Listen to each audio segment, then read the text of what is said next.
Elaboração de audiolivro por Cristiane Batista. Se inscreva, grata. A literatura científica que trata dos problemas dos sonhos. Freud. Nas páginas que se seguem, apresentarei provas de que existe uma técnica psicológica que torna possível interpretar os sonhos, e que, quando esse procedimento é empregado, todo sonho se revela como uma estrutura psíquica que tem um sentido e pode ser inserida num ponto designável nas atividades mentais da vida de vigília. Esforçar-me-ei ainda por elucidar os processos a que se devem a estranheza e a obscuridade dos sonhos e por deduzir desses processos a natureza das forças psíquicas por cuja ação concomitante ou mutuamente oposta os sonhos são gerados. A essa altura, minha descrição se interromperá, pois terá atingido um ponto em que o problema dos sonhos se funde com problemas mais abrangentes cuja solução deve ser abordada com base num material de outra natureza. Apresentarei, à guisa de prefácio, uma revisão do trabalho empreendido por autores anteriores sobre o assunto, bem como a posição atual dos problemas dos sonhos no mundo da ciência, visto que, no curso de meu exame, não terei muitas ocasiões de voltar a esses tópicos. Pois, apesar de muitos milhares de anos de esforço, a compreensão científica dos sonhos progrediu muito pouco, fato tão genericamente aceito na literatura que parece desnecessário citar exemplos para confirmá-lo. Nesses escritos, dos quais consta uma relação ao final de minha obra, encontram-se muitas observações estimulantes e uma boa quantidade de material interessante relacionado com nosso tema, porém pouco ou nada que aborde a natureza essencial dos sonhos ou ofereça uma solução final para qualquer de seus enigmas. E menos ainda, é claro, passou para o conhecimento dos leigos instruídos. Talvez se possa indagar qual terá sido o ponto de vista em relação aos sonhos adotado na pré-história pelas raças primitivas dos homens e que efeito os sonhos teriam exercido na formação de suas concepções do mundo e da alma, e esse é um assunto de tão grande interesse que só com extrema relutância me abstenho de abordá-lo aqui. Devo encaminhar meus leitores às obras básicas de Sir John Lubbock, Herbert Spencer, E.B. Tylor e outros, e acrescentarei apenas que só poderemos apreciar a ampla gama desses problemas e especulações quando tivermos tratado da tarefa que aqui se coloca diante de nós, a interpretação dos sonhos. A visão pré-histórica dos sonhos sem dúvida ecoou na atitude adotada para com os sonhos pelos povos da antiguidade clássica. Eles aceitavam como axiomático que os sonhos estavam relacionados com o mundo dos seres sobre-humanos nos quais acreditavam, e que constituíam revelações de deuses e demônios. Não havia dúvida, além disso, de que, para aquele que sonhava, os sonhos tinham uma finalidade importante, que era, por via de regra, predizer o futuro. A extraordinária variedade no conteúdo dos sonhos e na impressão que produziam dificultava, todavia, ter deles qualquer visão uniforme, e tornava necessário classificá-los em numerosos grupos e subdivisões conforme sua importância e confiabilidade. A posição adotada perante os sonhos por filósofos isolados na antiguidade dependia, naturalmente, até certo ponto, da atitude destes em relação à adivinhação em geral. Nas duas obras de Aristóteles que versam sobre os sonhos, eles já se tornaram objeto de estudo psicológico. Assim, somos informados de que os sonhos não são enviados pelos deuses e não são de natureza divina, mas que são demoníacos, visto que a natureza é demoníaca, e não divina. Os sonhos, em outras palavras, não decorrem de manifestações sobrenaturais, mas seguem as leis do espírito humano, embora este, é verdade, tenha afinidades com o divino. Definem-se os sonhos como a atividade mental de quem dorme, na medida em que esteja adormecido. Aristóteles estava ciente de algumas características da vida onírica. Sabia, por exemplo, que os sonhos dão uma construção ampliada aos pequenos estímulos que surgem durante o sono. Os homens pensam estar caminhando no meio do fogo e sentem um calor enorme, quando há apenas um pequeno aquecimento em certas partes. E dessa circunstância infere ele a conclusão de que os sonhos podem muito bem revelar a um médico os primeiros sinais de alguma alteração corporal que não tenha sido observada na vigília. Antes da época de Aristóteles, como sabemos, os antigos consideravam os sonhos não um produto da mente que sonhava, mas algo introduzido por uma instância divina, e, já então, faziam-se sentir as duas correntes antagônicas que iremos encontrar influenciando as opiniões sobre a vida onírica em todos os períodos da história. Traçou-se a distinção entre os sonhos verdadeiros e válidos, enviados ao indivíduo adormecido para adverti-lo ou predizer-lhe o futuro, e os sonhos vãos, enganosos e destituídos de valor, cuja finalidade era desorientá-lo ou destruí-lo. Grupp, 1906, v2, p. 930, cita uma classificação dos sonhos, de Macróbio e Artemidoro. Seguindo essa orientação, os sonhos eram divididos em duas classes. Supunha-se que uma classe fosse influenciada pelo presente ou pelo passado, mas sem nenhum significado futuro. Abrangia ou insônia, que reproduzia diretamente uma certa representação ou o seu oposto, por exemplo, de fome ou sua saciação, e o que emprestava uma extensão fantástica à representação, por exemplo, o pesadelo ou efialtes.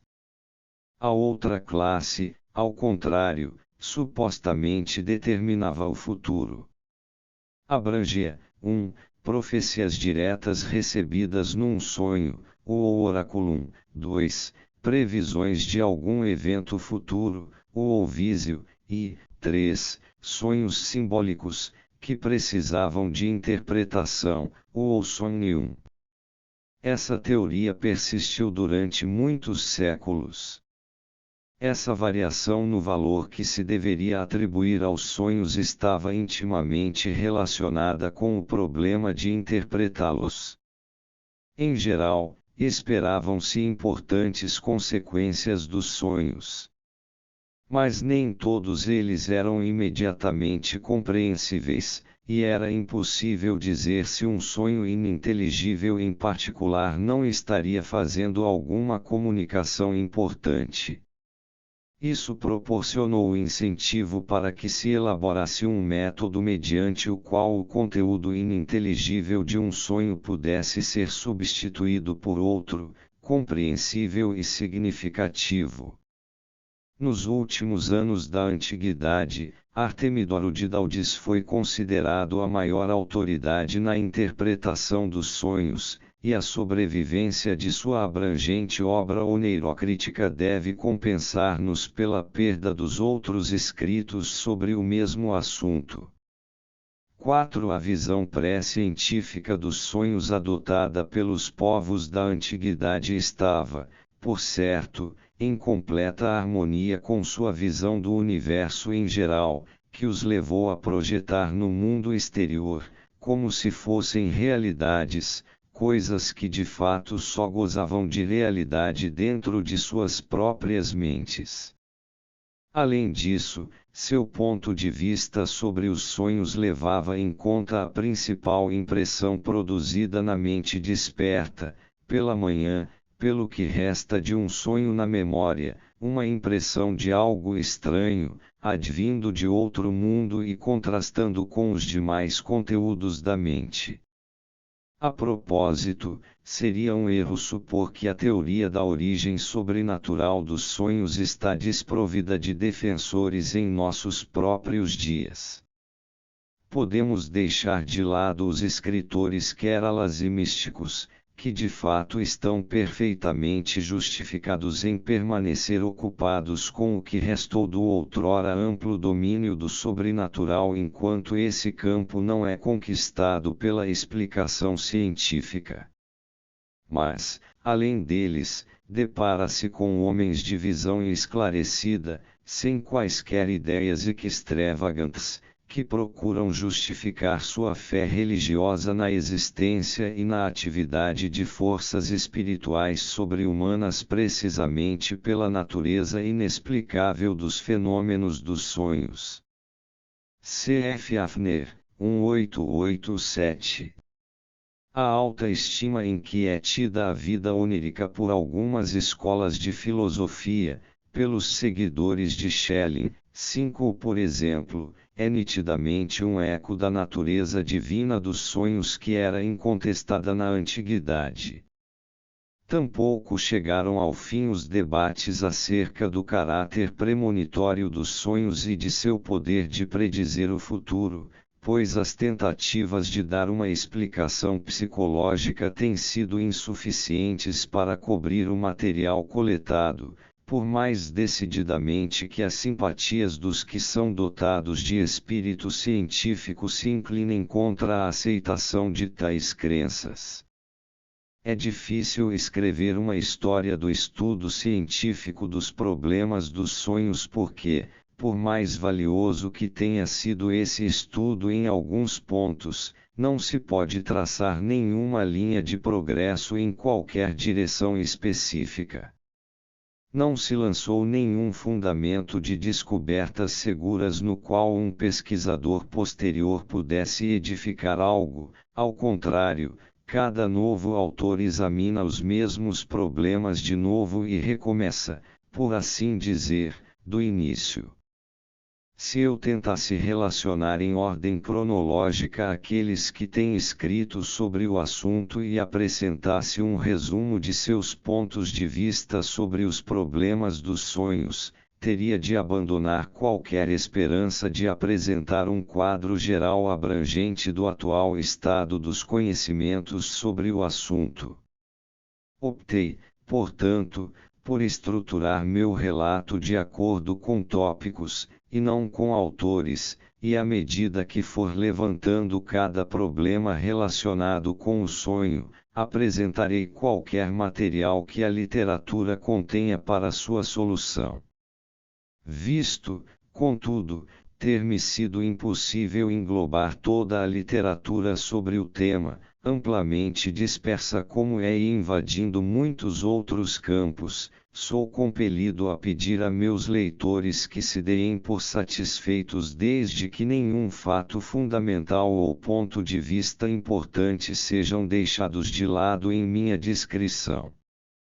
Até pouco tempo atrás, a maioria dos autores que escreviam sobre o assunto sentia-se obrigada a tratar o sono e os sonhos como um tópico único, e em geral abordava, além disso, condições análogas fronteiriças à patologia e estados semelhantes aos sonhos, como as alucinações, visões etc. As obras mais recentes, pelo contrário, mostram preferência por um tema restrito e tomam por objeto, talvez, alguma questão isolada no campo da vida onírica. Agradar-me-ia ver nessa mudança de atitude a expressão de uma convicção de que, nessas questões obscuras, só será possível chegar a explicações e resultados sobre os quais haja acordo mediante uma série de investigações pormenorizadas. Uma pesquisa detalhada desse tipo, predominantemente psicológica por natureza, é tudo o que tenho a oferecer nestas páginas. Tive poucas oportunidades de lidar com o problema do sono, posto que esse é essencialmente um problema da fisiologia, muito embora uma das características do estado de sono deva ser a de promover modificações nas condições de funcionamento do aparelho mental. A literatura sobre o tema do sono, consequentemente, não é considerada adiante. As questões levantadas por uma indagação científica sobre os fenômenos dos sonhos como tais podem ser agrupadas sob as epígrafes que se seguem, embora não se possa evitar certa dose de superposição. A relação dos sonhos com a vida de vigília. O julgamento simplista de vigília feito por alguém que tenha acabado de acordar presume que seus sonhos, mesmo que não tenham eles próprios vindo de outro mundo, ao menos o haviam transportado para outro mundo. O velho fisiólogo Burdash, 1838, p. 499, a quem devemos um relato cuidadoso e perspicaz dos fenômenos dos sonhos, expressou essa convicção num trecho muito citado: nos sonhos, a vida cotidiana, com suas dores e seus prazeres, suas alegrias e mágoas, jamais se repete. Pelo contrário, os sonhos têm como objetivo verdadeiro libertar-nos dela. Mesmo quando toda a nossa mente está repleta de algo, quando estamos dilacerados por alguma tristeza profunda, ou quando todo o nosso poder intelectual se acha absorvido por algum problema, o sonho nada mais faz do que entrar em sintonia com nosso estado de espírito e representar a realidade em símbolos. I.H. Fichte, 1864, v1, p. 541, no mesmo sentido, fala efetivamente em sonhos complementares e os descreve como um dos benefícios secretos da natureza autocurativa do espírito. Strumpel, 1877, p. 16, afirma praticamente a mesma coisa em seu estudo sobre a natureza e origem dos sonhos, uma obra ampla e merecidamente tida em alta estima. O homem que sonha fica afastado do mundo da consciência de vigília. E também, Ibidem, 17. Nos sonhos, pode-se dizer que a nossa recordação do conteúdo ordenado da consciência de vigília e de seu comportamento normal está completamente perdida. E de novo, Ibidem, 19, escreve que nos sonhos, a mente é isolada, quase sem memória, do conteúdo e dos assuntos comuns da vida de vigília. A grande maioria dos autores, contudo, assume o ponto de vista contrário quanto à relação entre os sonhos e a vida de vigília. Assim, diz Hafner, 1887, p. 245, em primeiro lugar, os sonhos dão prosseguimento à vida de vigília. Nossos sonhos se associam regularmente às representações que estiveram em nossa consciência pouco antes. A observação cuidadosa quase sempre encontra um fio que liga o sonho às experiências da véspera. Weigand, 1893, p. 6, contradiz especificamente o enunciado de Burdash que acabo de citar, pois muitas vezes, e aparentemente na maioria dos sonhos, pode-se observar que eles de fato nos levam de volta à vida comum, em vez de libertar-nos dela. Maury, 1878, p. 51, apresenta uma fórmula concisa: Nous revons de ce que nous avons vu, dit, désir ou fé, 6 enquanto Diesson, em seu livro sobre psicologia, 1855, p. 530, observa mais extensamente: o conteúdo de um sonho é, invariavelmente, mais ou menos determinado pela personalidade individual daquele que sonha, por sua idade, sexo, classe, padrão de educação e estilo de vida habitual, e pelos fatos e experiências de toda a sua vida pregressa. A atitude menos comprometedora sobre esta questão é adotada pelo filósofo J.G. Mas, 1805, citado por Wynne Tarstein, 1912. A experiência confirma nossa opinião de que sonhamos com mais frequência com as coisas em que se centralizam nossas mais vivas paixões. E isso mostra que nossas paixões devem ter influência na formação de nossos sonhos.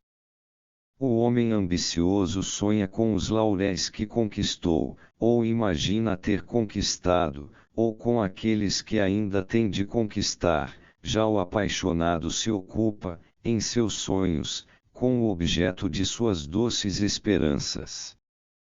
Todos os desejos e aversões sensuais adormecidos no coração podem, se algo os passe em movimento, fazer com que o sonho brote das representações que estão associadas com eles, ou fazer com que essas representações intervenham num sonho já presente. A mesma concepção foi adotada na antiguidade quanto à dependência do conteúdo dos sonhos em relação à vida de vigília. Radestock, 1879, p. 134, relata-nos como, antes de iniciar sua expedição contra a Grécia, Xerxes recebeu judiciosos conselhos de natureza desencorajadora, mas foi sempre impelido por seus sonhos a prosseguir, ao que Artábano, o velho e sensato intérprete persa dos sonhos, observou-lhe pertinentemente que, por via de regra, as imagens dos sonhos contêm aquilo que o homem em estado de vigília já pensa. O poema didático de Lucrécio, de Rerum Natura, traz o seguinte trecho, quarta, 962. Ecoques que fer studio devinctus adaireta aute quibus in rebus multum sumus antimoratiat quin ea ratione fuit cantenta mediais mens, insomnis erdem plerum qui videmur obiri, causidisse causas agerie componeri legs, induperatoris pugnariasse proelia obiri. Cícero, de Divinatione, segunda, os vi, 140, escreve exatamente no mesmo sentido que Mauri tantos anos depois, maxime que reliquiae rerum earum moventur in animis e agitantur de quibus vigilantes aute cogitavimus aute egimus. A contradição entre esses dois pontos de vista sobre a relação entre vida onírica e vida de vigília parece de fato insolúvel. É portanto relevante, nesta altura, relembrar o exame do assunto por Hildebrand, 1875, p. 8 e seguintes, que acredita ser completamente impossível descrever as características dos sonhos, salvo por meio de uma série de 3 contrastes que parecem acentuar-se em contradições. O primeiro desses contrastes, escreve ele, é proporcionado, por um lado, pela completude com que os sonhos são isolados e separados da vida real, e, por outro, por sua constante imbricação e por sua constante dependência mútua. O sonho é algo completamente isolado da realidade experimentada na vida de vigília, algo, como se poderia dizer, com uma existência hermeticamente fechada e toda própria, e separada da vida real por um abismo intransponível.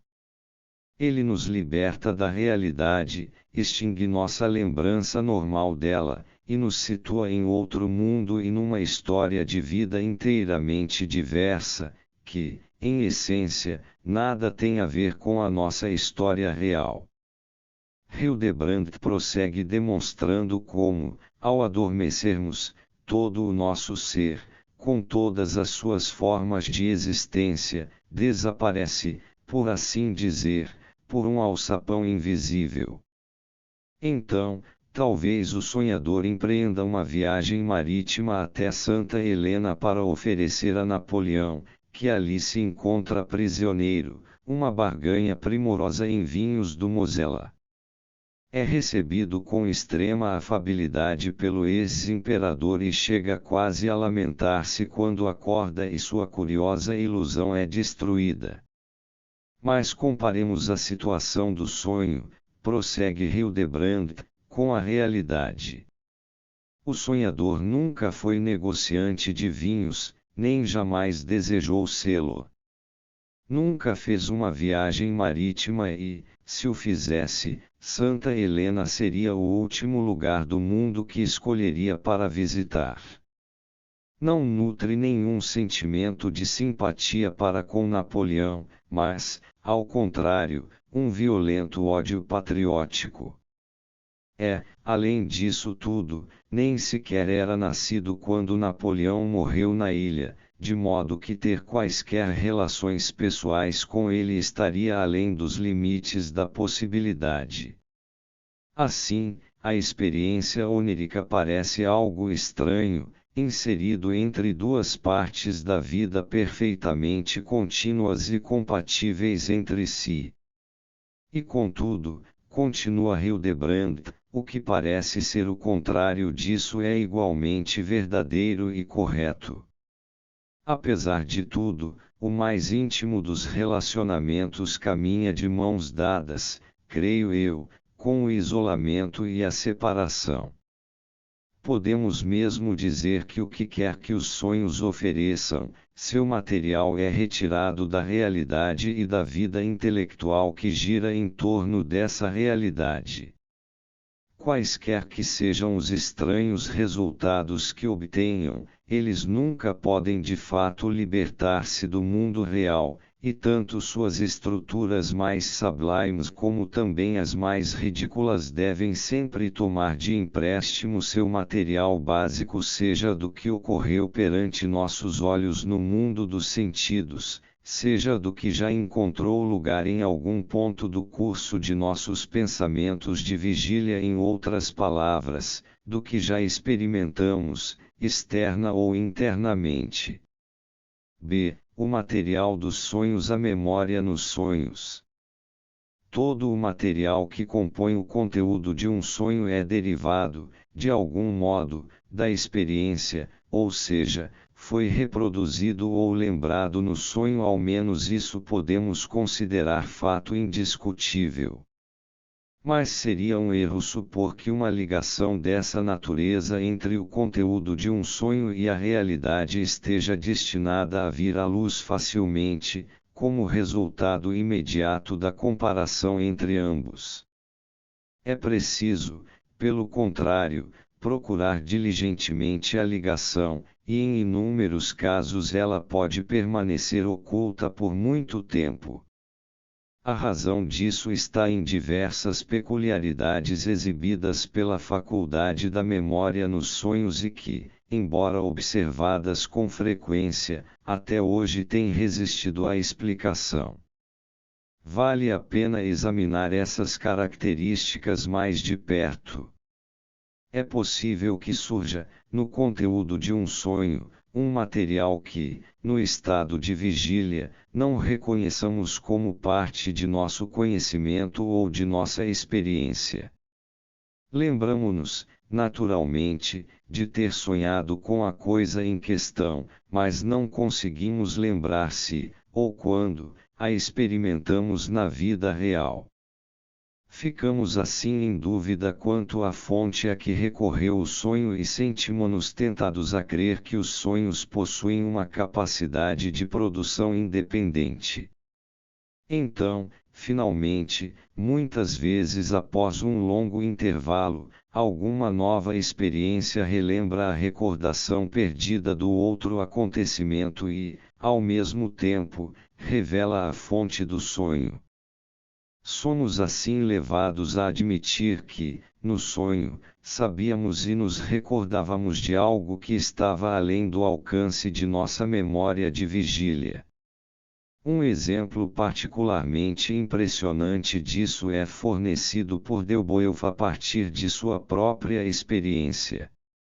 Viu ele num sonho o quintal de sua casa, coberto de neve, e sob ela encontrou 2 pequenos lagartos semicongelados. Tendo uma grande afeição por animais, apanhou-os, aqueceu-os e os levou de volta para o pequeno buraco que ocupavam na alvenaria. Deu-lhes ainda algumas folhas de uma pequena samambaia que crescia no muro, as quais, como sabia, eles muito apreciavam. No sonho, ele sabia o nome da planta, Asplenium rutamurlis.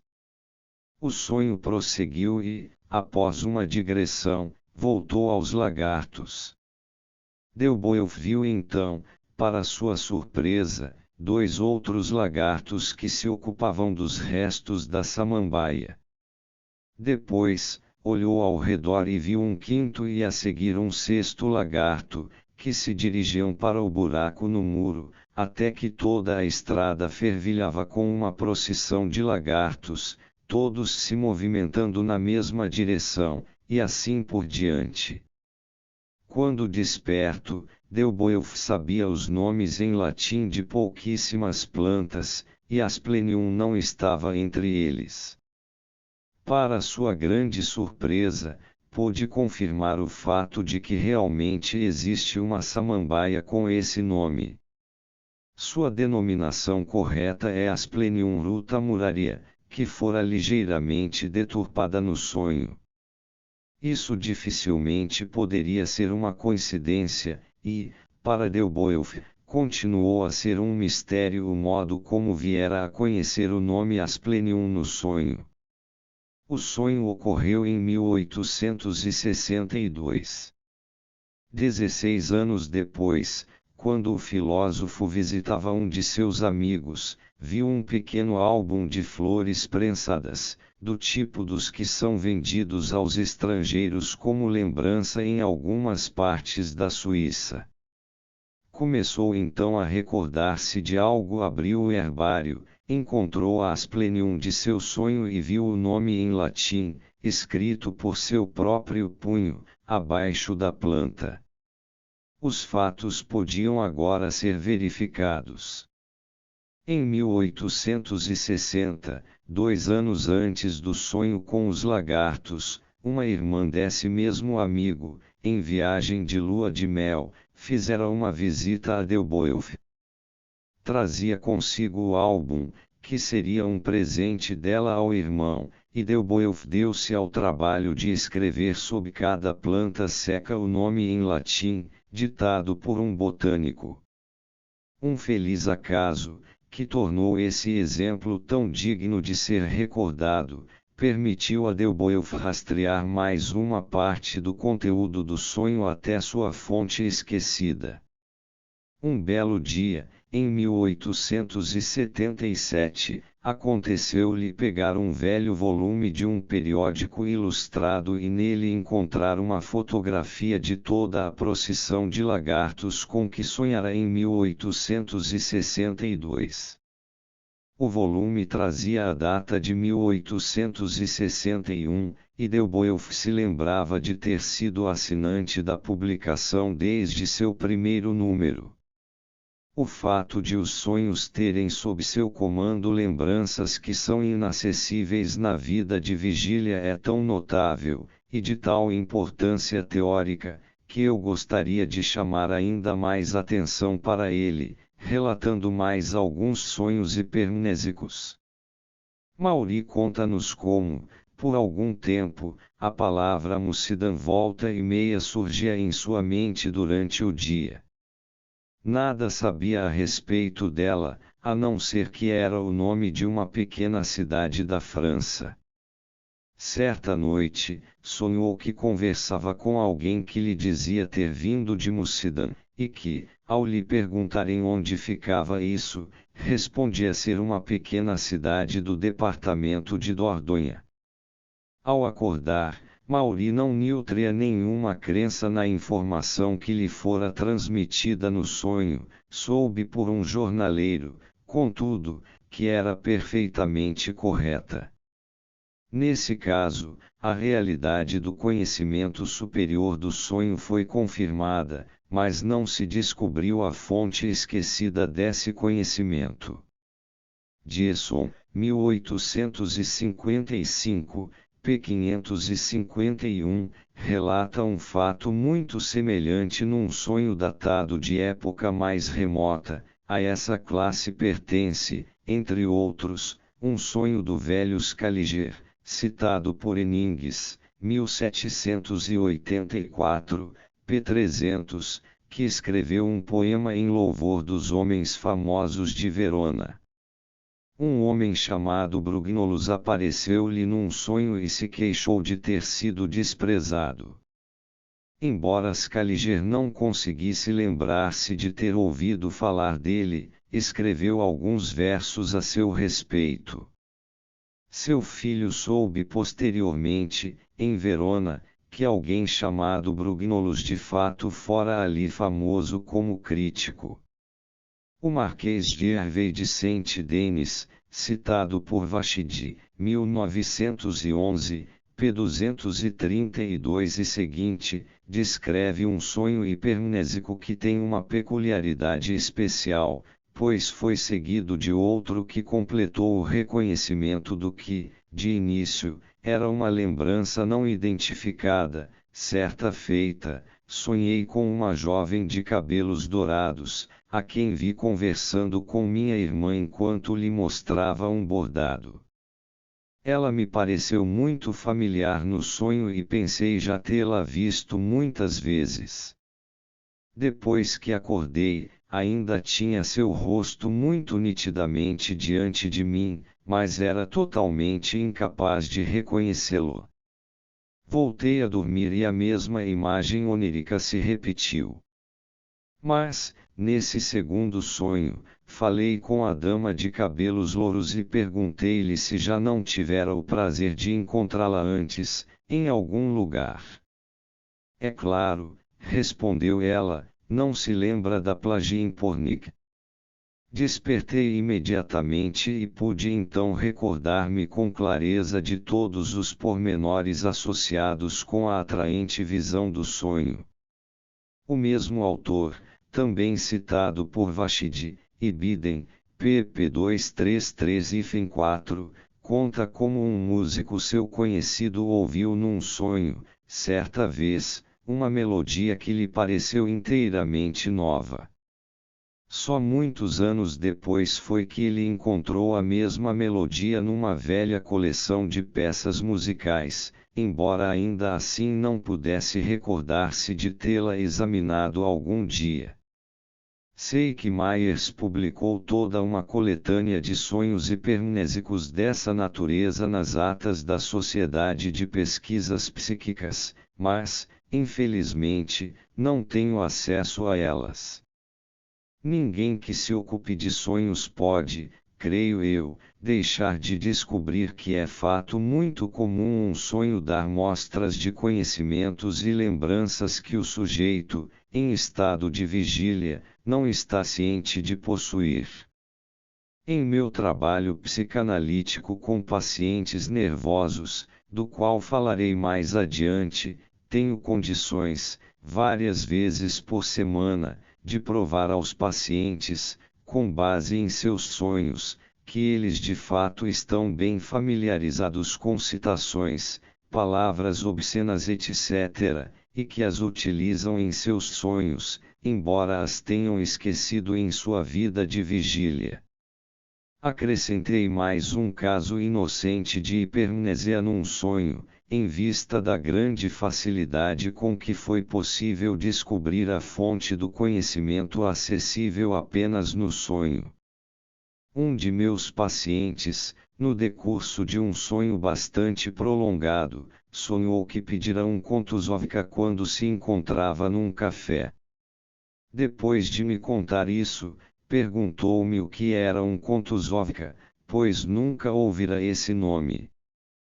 Pude responder-lhe que se tratava de um licor polonês e que ele não podia ter inventado esse nome, que há muito me era familiar pelos anúncios afixados nos tapumes. De início, ele não me quis dar crédito, mas, alguns dias depois, após concretizar seu sonho num café, notou o nome num tapume na esquina de uma rua pela qual devia ter passado pelo menos 2 vezes ao dia durante vários meses.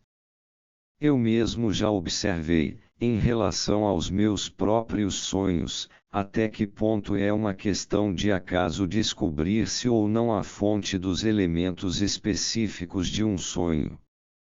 Assim é que, durante anos, antes de concluir este livro, fui perseguido pela imagem de uma torre de igreja de desenho muito simples, que eu não lembrava ter visto.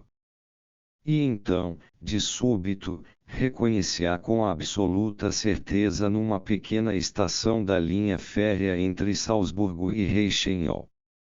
Isso ocorreu na segunda metade da década de 1890, e eu viajara naquela linha pela primeira vez em 1886. Em anos posteriores, quando eu já estava absorto no estudo dos sonhos, a frequente repetição, em meus sonhos, da imagem de determinado lugar de aparência inusitada tornou-se para mim um verdadeiro incômodo. Numa relação especial e específica comigo, à minha esquerda, eu via um espaço escuro onde reluziam diversas figuras grotescas de arenito. Uma vaga lembrança a qual eu não queria dar crédito dizia-me tratar-se da entrada de uma cervejaria. Mas não consegui descobrir nem o significado da imagem onírica nem sua origem. Em 1907, eu por acaso estava em Pádua, que, lamentavelmente, não pudera visitar desde 1895. Minha primeira visita àquela encantadora cidade universitária fora uma decepção, pois eu não pudera ver os afrescos de Giotto na Madonna del Arena. Voltara a meio caminho da rua que leva até lá ao ser informado de que a capela estava fechada naquele dia. Em minha segunda visita, 12 anos depois, resolvi compensar isso, e a primeira coisa que fiz foi encaminhar-me para a capela da Arena. Na rua que conduz a ela, à minha esquerda e, com toda a probabilidade, no ponto do qual retornara em 1895, deparei com o lugar que tantas vezes vira em meus sonhos, com as figuras de arenito que faziam parte dele. Era, de fato, o acesso ao jardim de um restaurante. Uma das fontes de onde os sonhos retiram material para reprodução material que, em parte, não é nem recordado nem utilizado nas atividades do pensamento de vigília é a experiência da infância. Citarei apenas alguns dos autores que observaram e ressaltaram esse fato. Hildebrand, 1875, p. 23 já admite expressamente que os sonhos às vezes trazem de volta a nossas mentes, com um maravilhoso poder de reprodução, fatos muito remotos e até mesmo esquecidos de nossos primeiros anos de vida. Strumpel, 1877, p. 40. A posição é ainda mais notável quando observamos como os sonhos por vezes trazem à luz, por assim dizer, das mais profundas pilhas de destroços sob as quais as primeiras experiências da meninice são soterradas em épocas posteriores, imagens de localidades, coisas ou pessoas específicas, inteiramente intactas e com todo o seu viço original. Isso não se limita às experiências que criaram uma viva impressão quando ocorreram, ou que desfrutam alto grau de importância psíquica e retornarão depois, num sonho, como autênticas lembranças com as quais a consciência de vigília se regozija.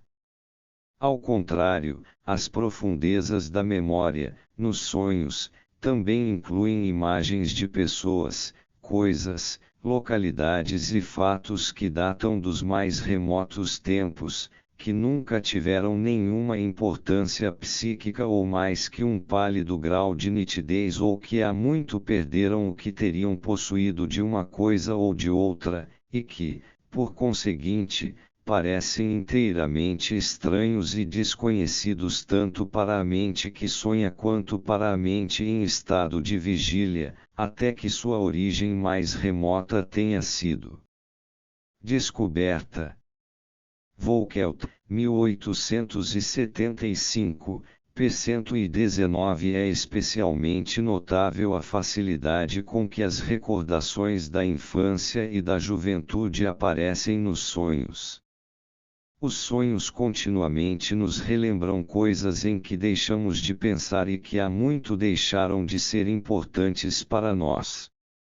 Como os sonhos têm a seu dispor material oriundo da infância, e dado que, como todos sabemos, esse material se acha conspurcado, em sua maior parte, por lacunas em nossa faculdade consciente da memória, essas circunstâncias dão margem a curiosos sonhos hipermnésicos, dos quais, mais uma vez, darei alguns exemplos.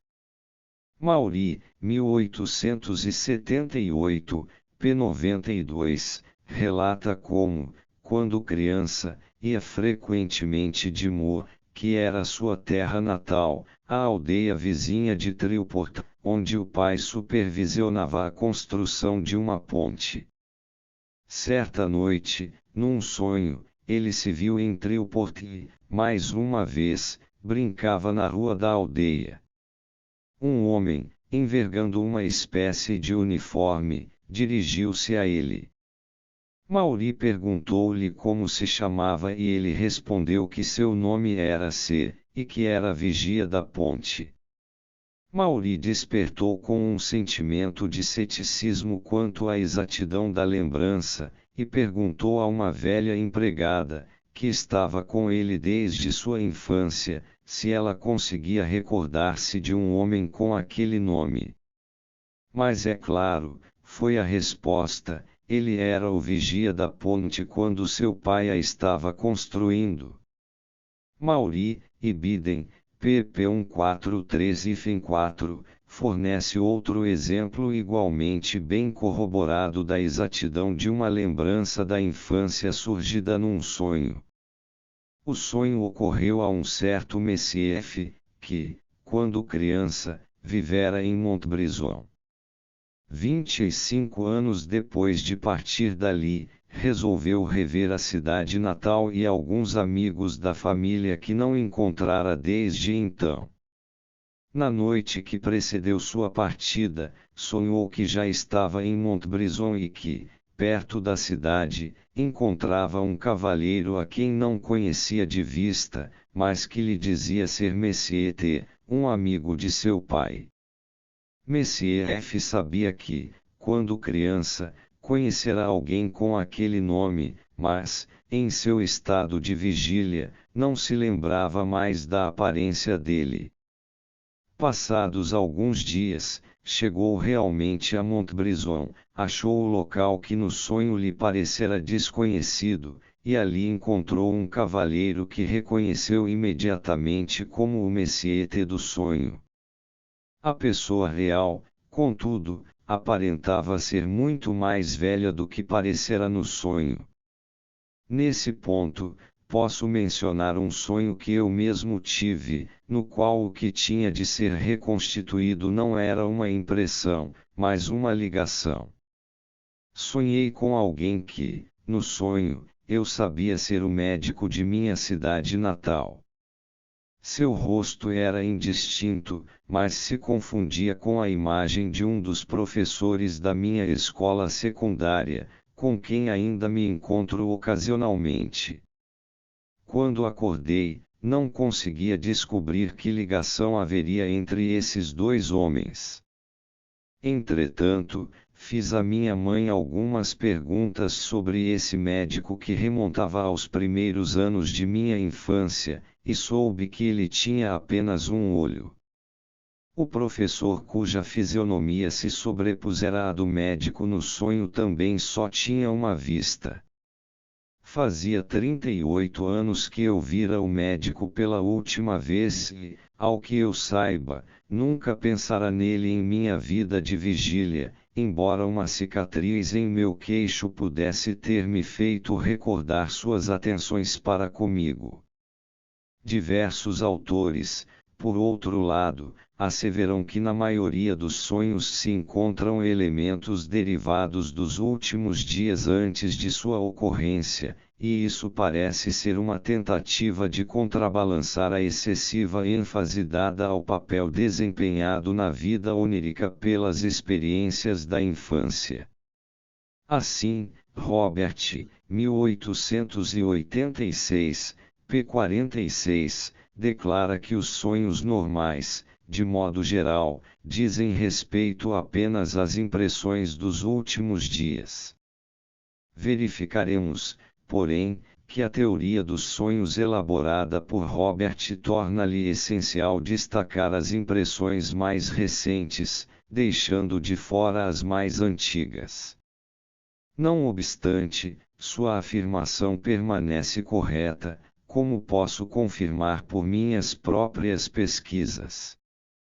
Um autor norte-americano, Nelson, é de opinião que as impressões empregadas com mais frequência num sonho decorrem do penúltimo ou do antepenúltimo dia antes que o sonho ocorra, como se as impressões do dia imediatamente anterior ao sonho não fossem suficientemente atenuadas ou remotas. Vários autores, preocupados em não lançar dúvidas sobre a íntima relação entre o conteúdo dos sonhos e a vida de vigília, ficaram aturdidos com o fato de as impressões com que os pensamentos de vigília se acham intensamente ocupados só aparecerem nos sonhos depois de terem sido de certa forma postas de lado pelas atividades do pensamento diurno. Assim, após a morte de um ente querido, as pessoas em geral não sonham com ele logo de início, enquanto se acham dominadas pela dor. Delitzsch, 1891. Por outro lado, uma das mais recentes observadoras, a senhorita Hellam-Wide, 1896, pp. 410-1, coligiu exemplos em contrário, assim afirmando o direito de cada um de nós ao individualismo psicológico nesse aspecto. A terceira, mais surpreendente e menos compreensível, característica da memória nos sonhos é demonstrada na escolha do material reproduzido. Pois nos sonhos o que se considera digno de ser lembrado não é, como na vida de vigília, apenas o que é mais importante, mas, pelo contrário, também o que é mais irrelevante e insignificante. No tocante a este ponto, citarei os autores que deram expressão mais vigorosa à sua estupefação. Hildebrand, 1875, p. 11. Pois o fato notável é que os sonhos extraem seus elementos não de acontecimentos importantes e excitantes, nem dos interesses poderosos e imperiosos do dia anterior, mas dos detalhes casuais, dos fragmentos sem valor, poder-se-ia dizer, do que se vivenciou recentemente, ou do passado mais remoto. Uma morte na família, que nos tenha comovido profundamente e sob cuja sombra imediata tenhamos adormecido tarde da noite, é apagada de nossa memória até que, com nosso primeiro momento de vigília, retorne a ela novamente com perturbadora violência. Por outro lado, uma verruga na testa de um estranho que vimos na rua, e em quem não pensamos mais depois de passar por ele, tem um papel a desempenhar em nosso sonho. Strumpel, 1877, p. 39. Há casos em que a análise de um sonho demonstra que alguns de seus componentes de fato provêm de experiências do dia precedente ou do dia anterior a este, mas de experiências tão sem importância e tão triviais, do ponto de vista da consciência de vigília, que foram esquecidas logo após sua ocorrência. As experiências dessa natureza incluem, por exemplo, comentários ouvidos por acidente, ações de outra pessoa observadas de forma desatenta, vislumbres passageiros de pessoas ou coisas, ou fragmentos isolados do que se leu, e assim por diante. Havelock Ellis, 1899, p. 77. As emoções profundas da vida de vigília, as questões e os problemas pelos quais difundimos nossa principal energia mental voluntária não são os que costumam se apresentar de imediato à consciência onírica. No que diz respeito ao passado imediato, são basicamente as impressões corriqueiras, casuais e esquecidas da vida cotidiana que reaparecem em nossos sonhos. As atividades psíquicas mais intensamente despertas são as que dormem mais profundamente. Binns, 1878, pp. 44-5, efetivamente toma essa peculiaridade específica da memória nos sonhos como uma oportunidade de expressar sua insatisfação com as explicações dos sonhos que ele próprio sustentou, e os sonhos naturais levantam problemas semelhantes. Porque nem sempre sonhamos com as impressões mnêmicas do dia que acabamos de viver.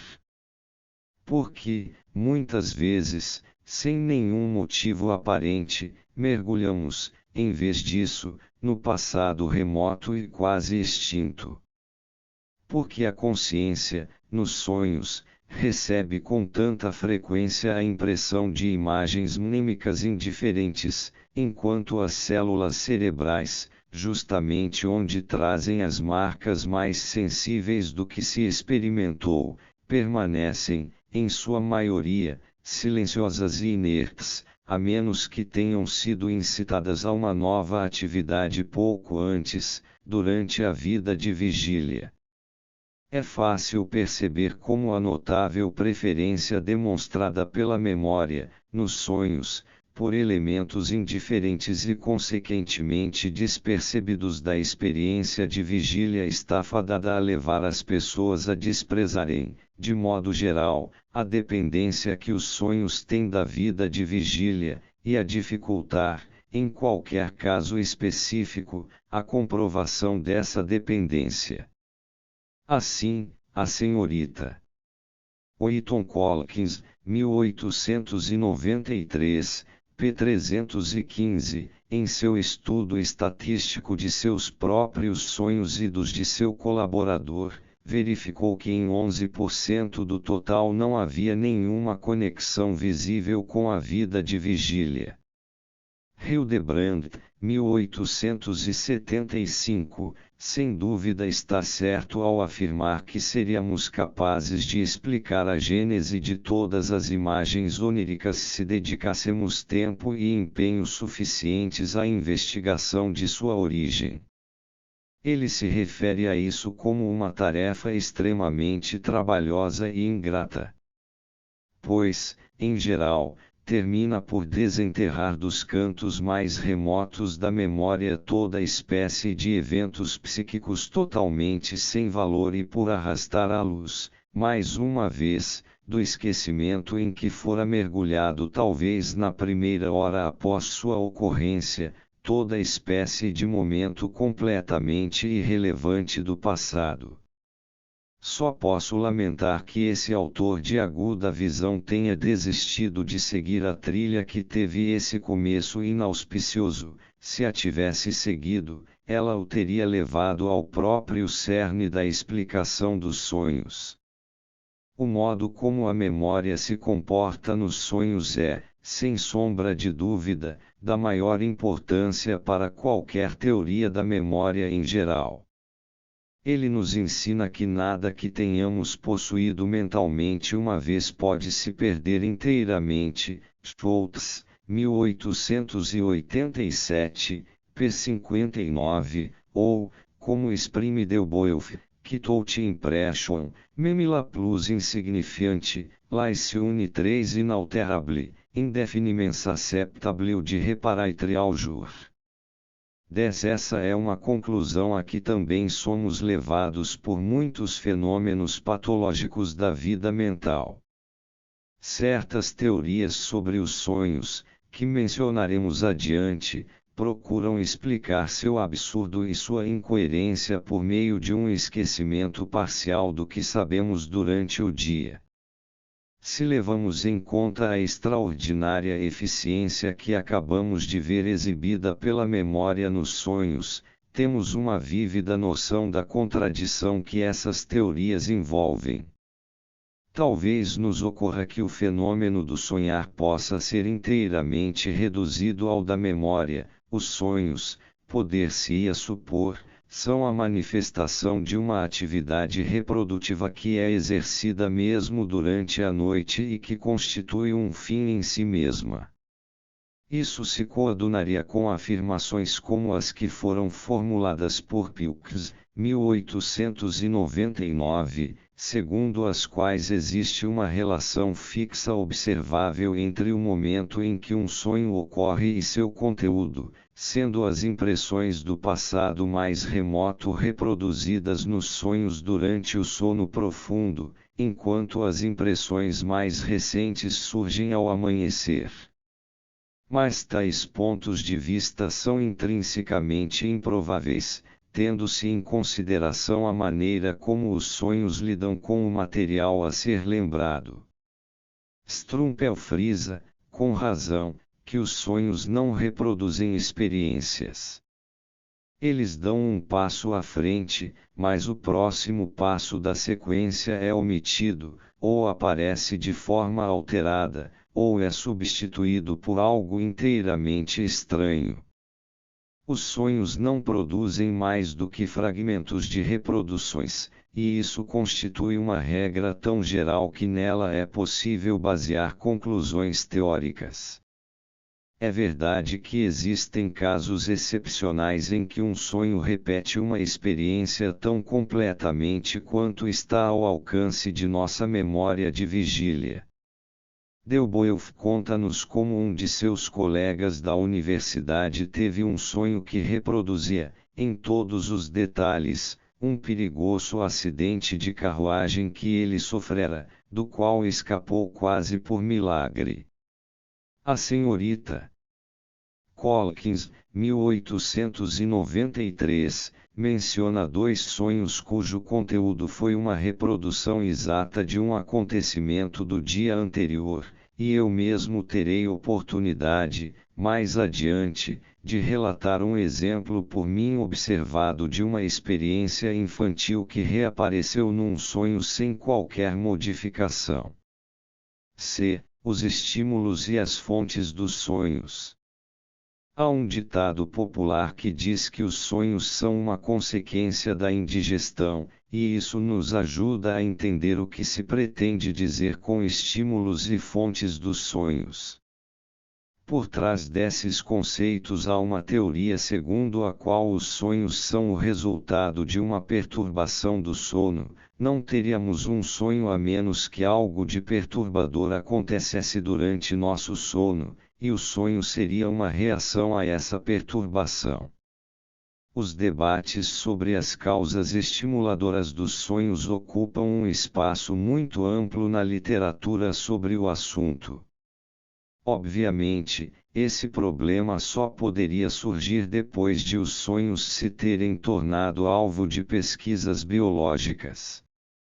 Os antigos, que acreditavam que os sonhos eram inspirados pelos deuses, não precisavam ir em busca de seu estímulo, os sonhos emanavam da vontade de poderes divinos ou demoníacos, e seu conteúdo provinha do conhecimento ou do objetivo desses poderes.